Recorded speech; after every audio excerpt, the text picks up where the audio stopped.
be good if we could try and start the meeting.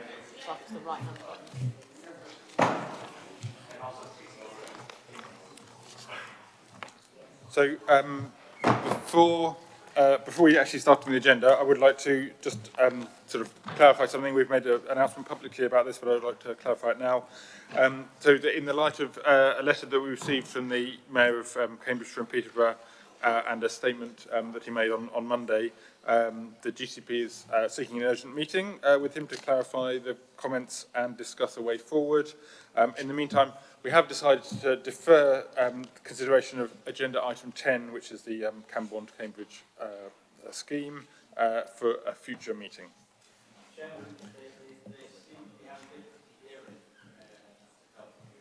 So you can't hear at the top there? Can't hear very well? Can't hear at all. I was wondering if I could, we'll ask officers.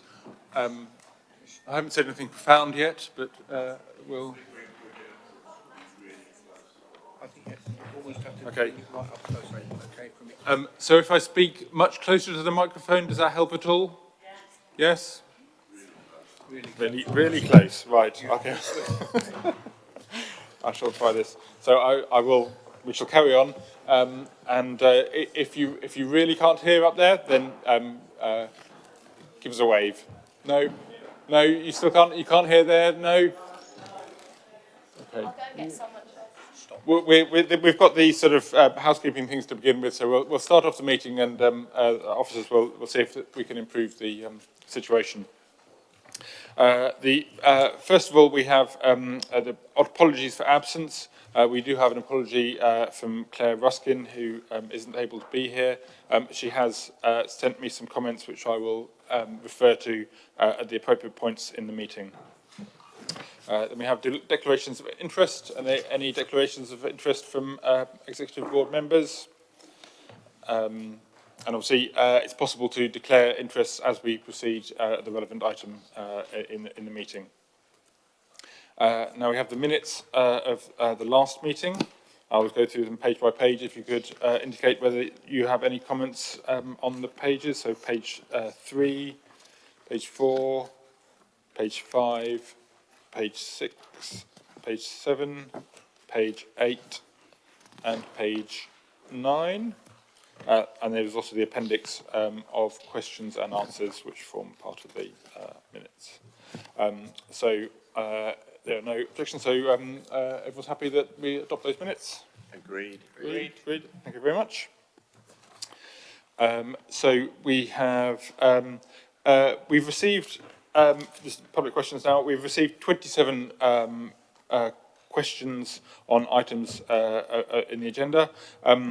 20 of them relate to Camborne to Cambridge, which obviously when we do come to consider that, then we will invite the people who asked questions to come back.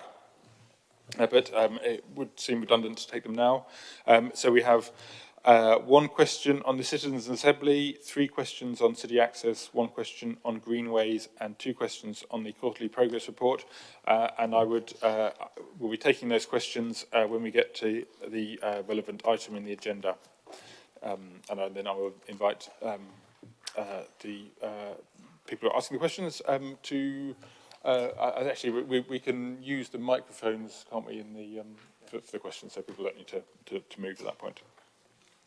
And next, we have feedback from the Joint Assembly.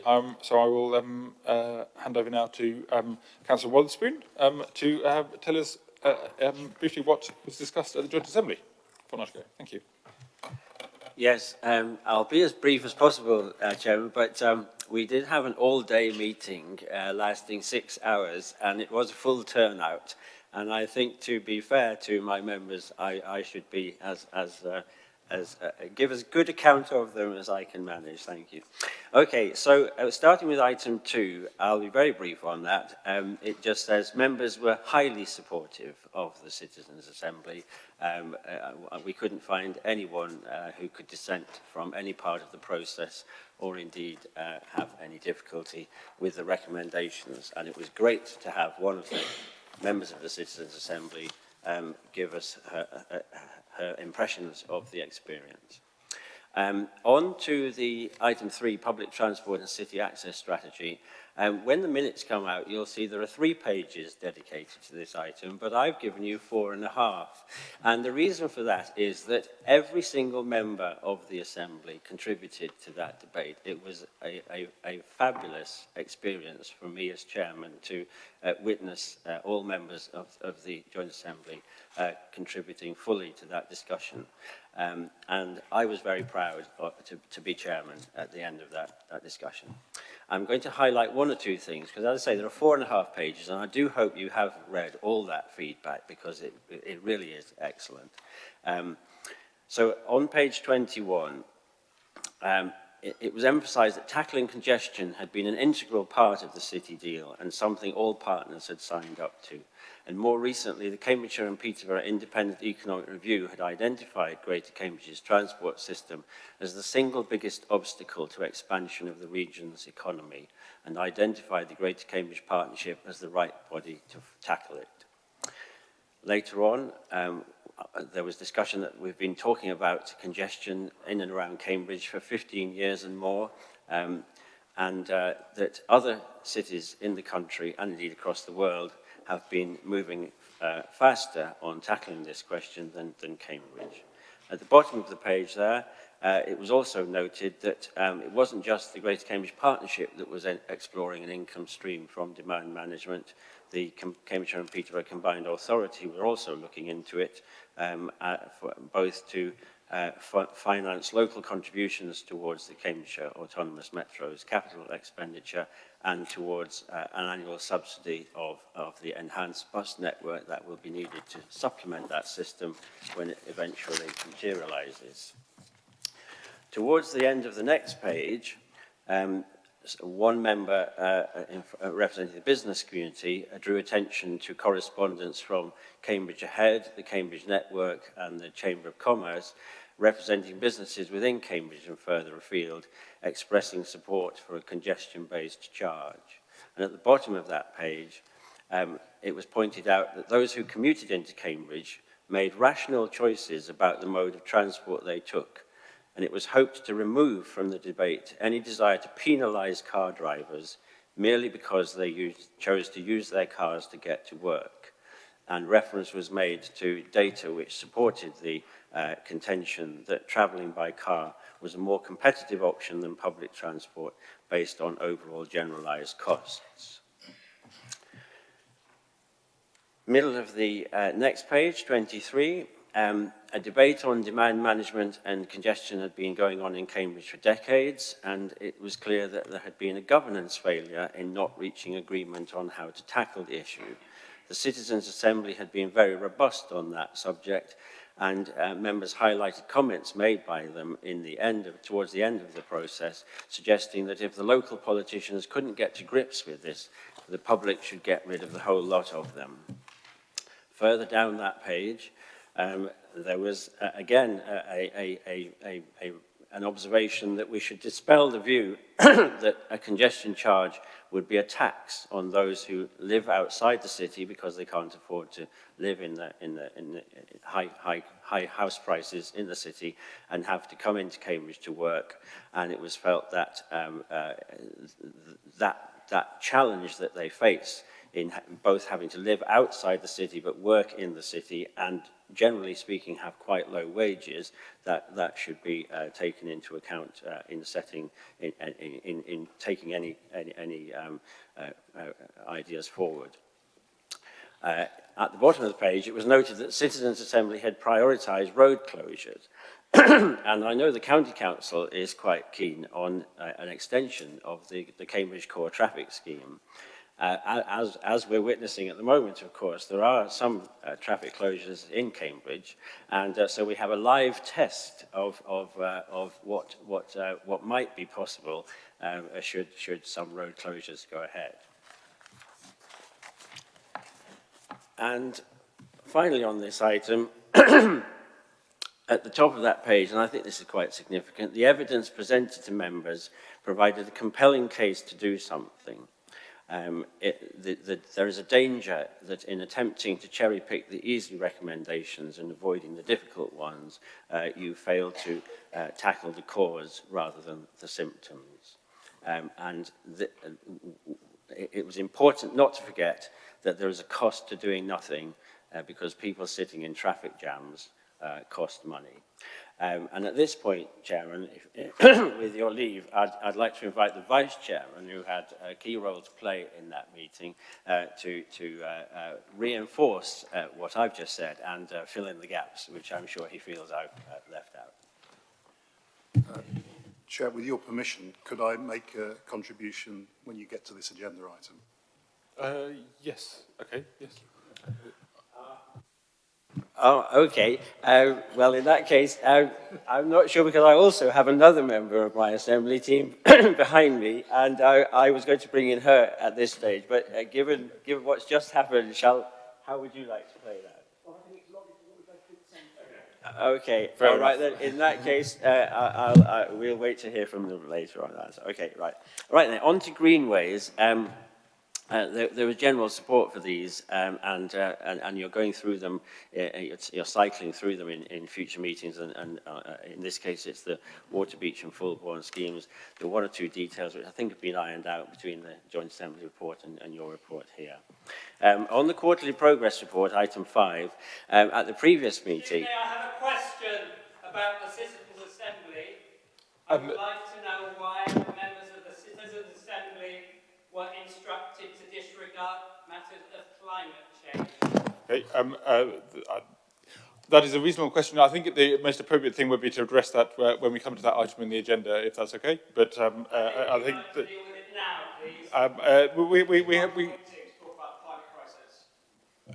we have an agenda, and many of the items on the agenda relate directly or indirectly to the climate crisis. It's a simple question. It is a simple question, but the answer will be, I think, a little bit more. Will require some questions. I understand that, and I'm saying that you will get an answer at the appropriate point in the agenda. Thank you. We're not prepared to wait for the appropriate point in the Okay. Thank you. You've made your point. I've understood your point, and I've responded to you now. I've responded to your request, and we will continue with our meeting, and we won't be able to continue with our meeting. We won't be able to continue with our meeting if you disrupt it. Yeah. Okay.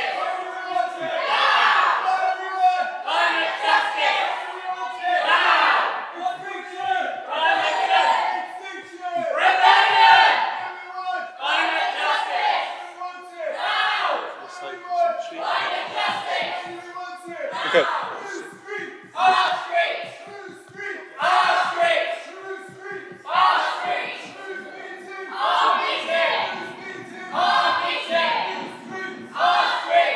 So you won't let us report on the climate change Citizens' Assembly? If I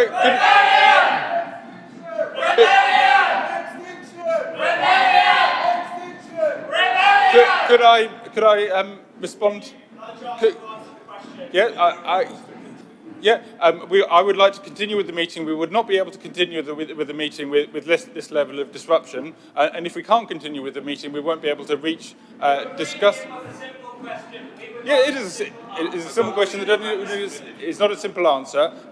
But we have an agenda for the meeting, and we will address this point when we get to that in the agenda. So I would ask you, if you continue. My grandchildren would like a future.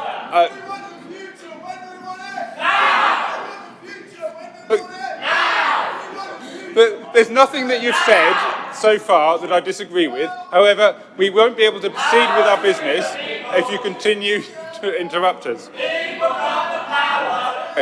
To adjourn this? Okay. So, if you just give me a second.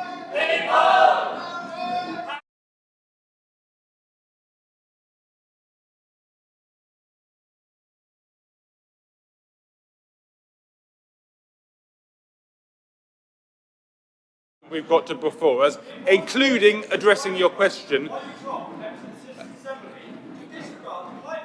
We will discuss that when we get to this item on the agenda. It's only item number 6. It won't be very long until we get there. You won't have long to wait. As soon as the next item, where we have a few more minutes of discussing the Joint Assembly's recommendations, then we will get to that. It is a priority, but interrupting our meeting actually delays things. So I'll ask you again, because sort of one more request. If you could allow us to continue with the meeting, we will reach this point very soon in the agenda, and also make some other very important decisions that do have a very direct relation to how we are dealing with the climate crisis here. So, okay. Well, I can't tell you the way the council meetings work. I can't give you an exact timing of when we will address this point, but we will. So we will proceed. We will proceed in the way that we were planning to anyway, and you will see we will address this point. Okay, thank you. So Tim, I think we can cope hopefully with the noise from outside the room. But, well, I'll do my best, Chairman. Yes, the last time the Assembly dealt with the quarterly progress report, we spent an hour and a quarter hours on it. But on this occasion, lunch beckoned, and we dealt with it much more quickly. I'd just like to highlight the importance that the members attach to an integrated parking strategy, and members asked for further information on the new homes bonus funding, and in particular budget proposals from the partner councils and the potential implications for the Greater Cambridge Partnership. I'm just going to touch on Camborne to Cambridge, yes, because in this case the minutes are very much longer than the report that I've given here, partly because when you won't be discussing this next, it may be discussed at another place, and I think they should have the full minutes. And just let me get on to items 7 and 8, better public transport schemes for Waterbeach and Eastern Access. And I'd just like to point out that these are innocuous sounding launch decisions, and everyone says, yes, of course, it makes complete sense, all that sort of thing. But each of these will require an actual route to be identified in the fullness of time, and it's at that point that directly affected residents become anxious. And I would just recommend all those distressed by the prospect of a busway, the CAM East-West Rail, to visit the St Ives to Cambridge busway for themselves and experience the tranquility and pleasure of cycling alongside a segregated public transport track. And finally, item 9 on the Whittlesford Station Transport Infrastructure Strategy, that was very strongly welcomed, and the Joint Assembly endorsed plans to progress that work. Thank you. Thank you very much. That's very kind of you. Just before we go on to the next item, if I could just address the public gallery. Unfortunately, the way you're holding the banner is covering the cameras that are allowing people outside to see. Is it the camera in the centre there? Yeah, you just lift it up a little. Just lift it up. Lift it up a bit. That's perfect. Thank you very much. Very kind of you. Thank you. So we now come on to item 6. Which I'll find so we do actually have a public question on the Citizens' Assembly. Then I will be asking the officers to give a brief introduction. We'd also have a presentation from Involve, who ran the Citizens' Assembly, and then we will have our discussion from the board. So if I could invite David Stoughton.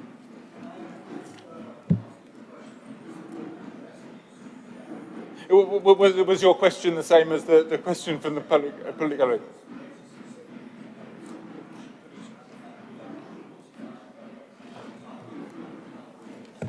Okay.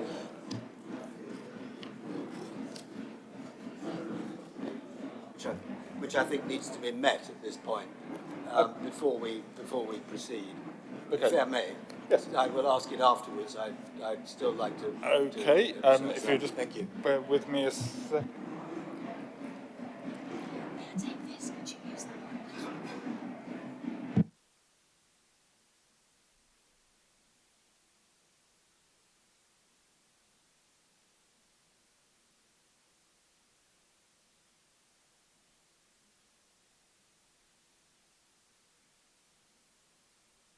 You answer the question as part of the, yeah. Yeah, so I'll hand over to Isabel, who's our leading officer on this, who will be able to respond both to your question, which obviously we've had in writing, and to the question from the gallery, if that's okay, Isabel, how that was presented.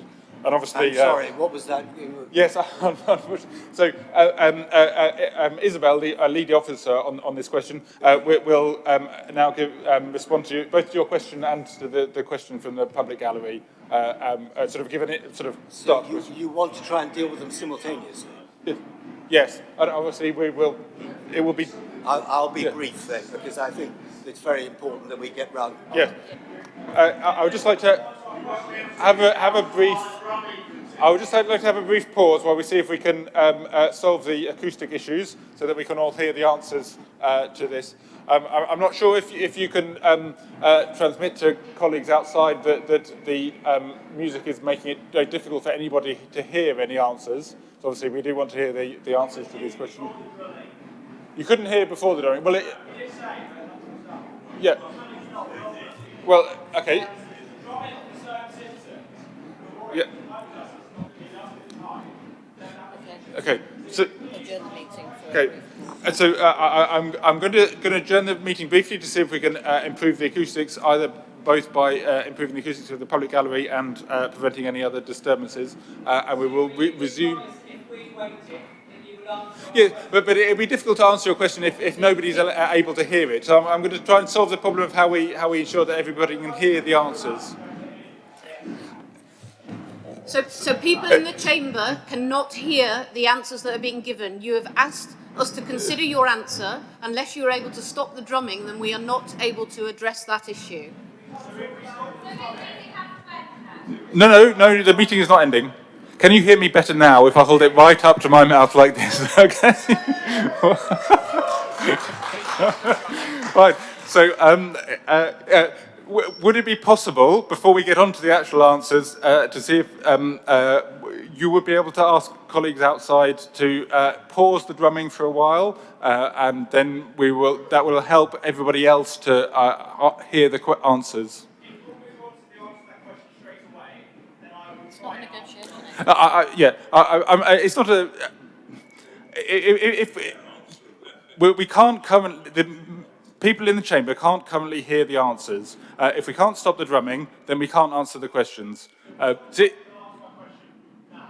what I just said. Yes. I'll give you a couple of minutes.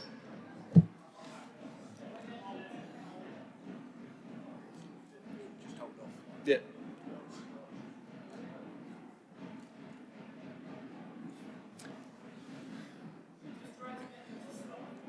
Yeah, that's kind of you. Thank you. So yeah, I'm afraid you're going to have to hold the microphone to your mouth. No. I think it's good. Did I gather you want me to ask now rather than? Just go straight to the answers, I think. Well, the question, your question's been published. I mean, if you're happy to, if you'd like to elaborate slightly on it, then All I want to elaborate on is that, quite apart from the lack of limits on carbon and no defined targets, we have no defined targets for the health impacts. So the research that I circulated, which you probably haven't had a chance to read in detail yet, does show that the impact of high levels of pollution, and there is no limit apparently on the amount of pollution involved, is greatly increasing hospital admissions in all environments, which brings us to the conclusion that in fact we are trying to deal with pollution simply by dealing with the mean, that is the average levels that are hit. In fact, it appears that the worst occasions are when it reaches a peak. What we have is a continuous attrition of our citizens' health. And at peak times, a number of admissions which are caused by acute attacks, which are going into hospital, they are unrecorded because there is no system for recording how many of those are happening. We don't know the health impacts. They must be presumed to be absolutely enormous, more or less infinite. I mean, everybody is suffering. And we mistake growth here far too often for prosperity. Well-being and health are issues of prosperity, the prosperity of the citizens. I think it is really critical that rather than always talking about growth and pushing the growth agenda, we start thinking about prosperity. So if I may, can we just wrap that into the question that's being asked from the gallery and try and deal with how are we going to set limits? We have other unquantified problems here. We have water problems, we have electricity problems, etc. Nobody quantifies them. Nobody decides what the limits should be.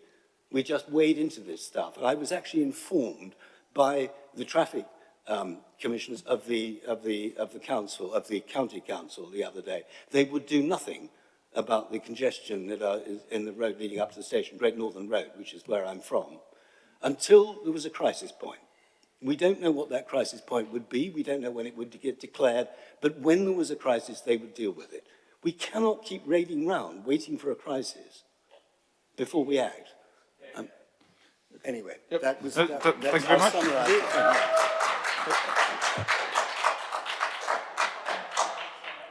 Isabel, thank you. Cool. So can everybody hear me okay? Yeah. So I first would like to thank you for sharing the report from King's College London, which has been published and circulated to executive board members.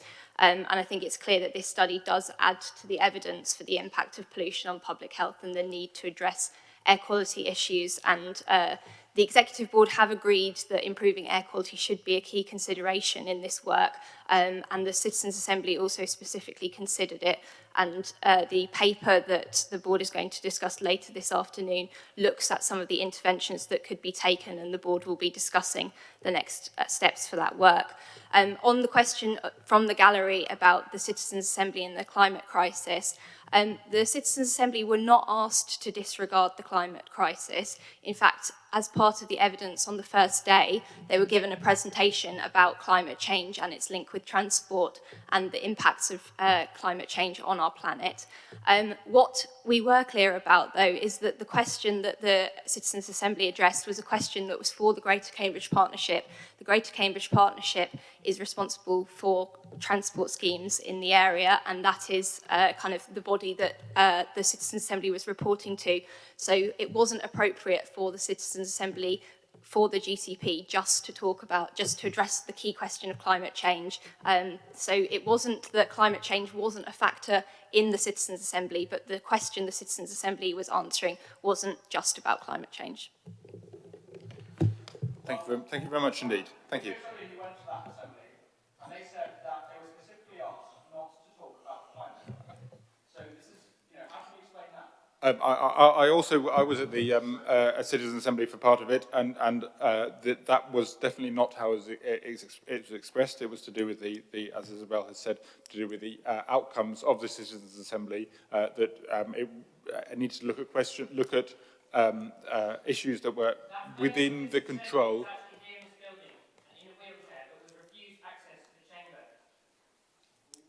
Okay. Why should we refuse access? I wouldn't know that. So. Okay. We'll go and look into that. So I'll ask officers to look at that while we're talking about the process of the Citizens' Assembly now with one of the organisers. We would like to hear her speak. Yes. Well, as soon as that is possible, we can pause what we're doing. Hear her speak pretty much now. Yeah.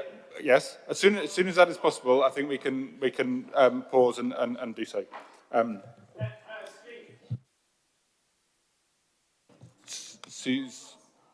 Yeah. Yeah. So I'm really sorry. We've addressed the question that was raised initially. We can't continue with a dialogue through the meeting. Also, we won't proceed with the meeting. There have been opportunities for public involvement in the meeting, asking questions. There's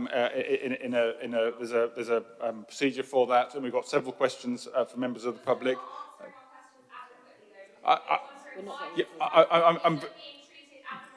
It is being treated as an emergency. Yep. Okay. So we have answered your question. I'm sorry you don't feel it's been answered adequately, and I can assure you that all of the councils involved have declared a climate emergency. Apologise for those suffering now. Yes. Okay. Right. Thank you very much. can I just make a final appeal to you? We need to proceed with the business of the meeting, and as part of... we're not talking, this is not business as usual, this is the only way we're going to achieve any change is by making decisions at meetings like this. If I could hand over to Isabel and Susanna to talk about the Citizens' Assembly, and then when the moment comes, we'll be able to ask participants to speak to us as well. Thank you. Cool, thank you. So I'm just going to do a very brief introduction. Obviously, the Citizens' Assembly was held last year, and this is the opportunity for the report to be formally presented to the board. The paper sets out some of the key findings, and Susanna is here from Involve, who is going to talk through those findings. Involve designed and facilitated the Assembly, so she'll take you through that. The Joint Assembly, kind of as referenced earlier, also heard from one of the participants. We're going to play her contribution over the television screens, as she unfortunately couldn't be here today. And we're also going to play a video which has some contributions from some of the other Citizens' Assembly members too. Obviously, they gave up a lot of their time to be part of it, and it's important that kind of we hear their recommendations, so it's good to hear from them as well. And I know that the board members will want to express thanks to them for their time. The paper recommends bringing forward a detailed response to the Citizens' Assembly by the summer, and also to agree to the Citizens' Assembly's request to be regularly updated on progress. So that might be something the board wants to talk about in their discussions.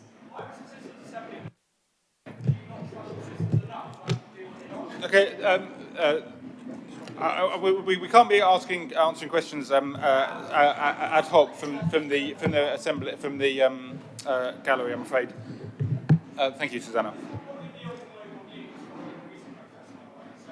So I can probably talk to the point about Citizens' Assemblies not being binding as well. So what I was going to do was just give a quick overview of the process. We've got two members of the Citizens' Assembly here in the chamber, Sue and Sachin. I hadn't realised that Nikki was here, but she is actually on the video. So and I hadn't realised we didn't have an opportunity to talk to her beforehand. Otherwise, we could have maybe had her presentation as well. So I just want... Yeah, I have a hearing impairment which is not being recognised by our objectors. I find it really difficult to actually hear what's being said. I'm sorry. Okay, I'm very sorry, Susanna. I think we'll pause the meeting for a moment to see if we can deal with the outside noise and to allow us to continue. Otherwise, we are going to have to adjourn and consider how best to proceed. So if we just hold on for a couple of minutes, if we can deal with the noise outside.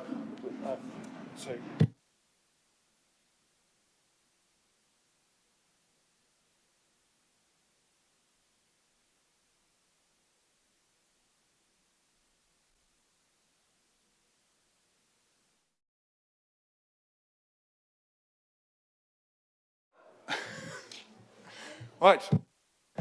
I think possibly we could optimistically assume that this is more than just an intermission and proceed. And then if it starts up again, then we'll have. Then I will go and seek advice on how we can proceed. Thank you.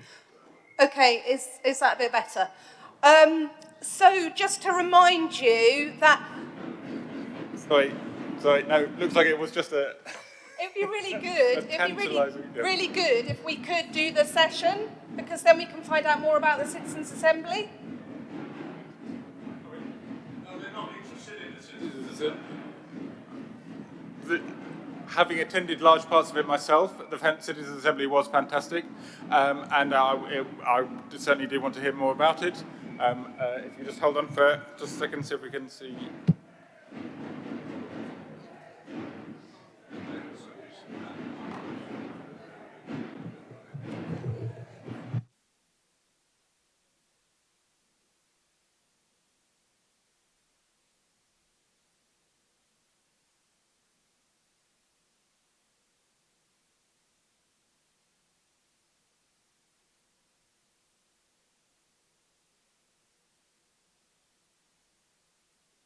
adjourn them to another room yet. We're just adjourn.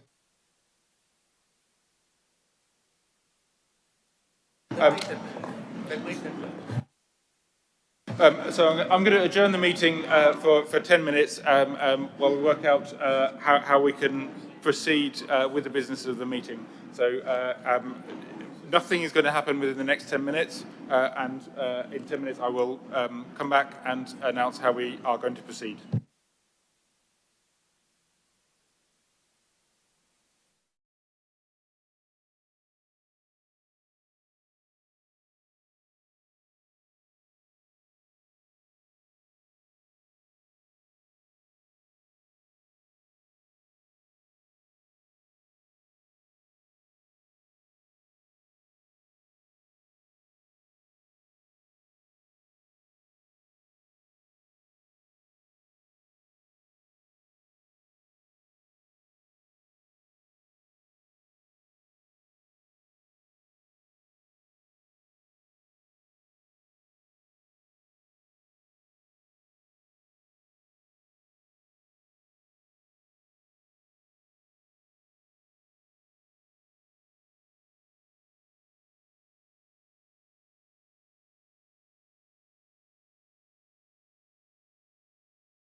If I could just take a second to explain what is happening.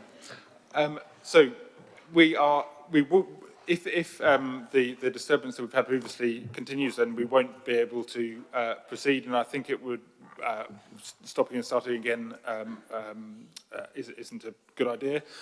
What we have found is that we can use a different room, a closed room, and then live stream. If I could just finish my. We would like the lady in the wheelchair to be allowed. Yeah. If I could finish what I'm saying, yes, yeah. We're not willing to allow this meeting to proceed until Yeah. the sheet is in the chamber. Okay. Yeah. Okay. It's not up to you whether the meeting proceeds or not. If I could finish what I'm saying, then. Sorry, but we are not prepared. Okay. All right then. So what we're going to do is we are going to move.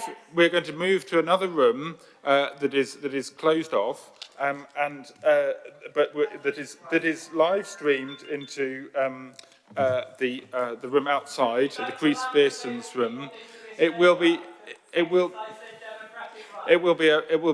still publicly visible. All the proceedings of the meeting will be visible to public, streamed into this other meeting. So if you wish to continue to observe the meeting, you can go there. So I'd invite people who are going to intervene during the meeting to be taken through to the other room, and we will continue with our business there. It will take a few minutes, I'm afraid, to set up the live streaming. I need to go and talk to the audiovisual people to ensure that happens, and I will, as soon as I know a rough time, I'll come back and tell you how long it will take. No, we are not hiding from the public. We will be live streamed. But unfortunately, if the public, if the public interrupts the meeting continuously and prevents the business from happening, then. You're not doing your job. You have a responsibility to the citizens of Cambridge, and you're not doing that properly. Do you not understand that? Okay. All right. Thank you very much. Thank you very much. Yes, we do understand, and that is why we need to continue with the business of the meeting.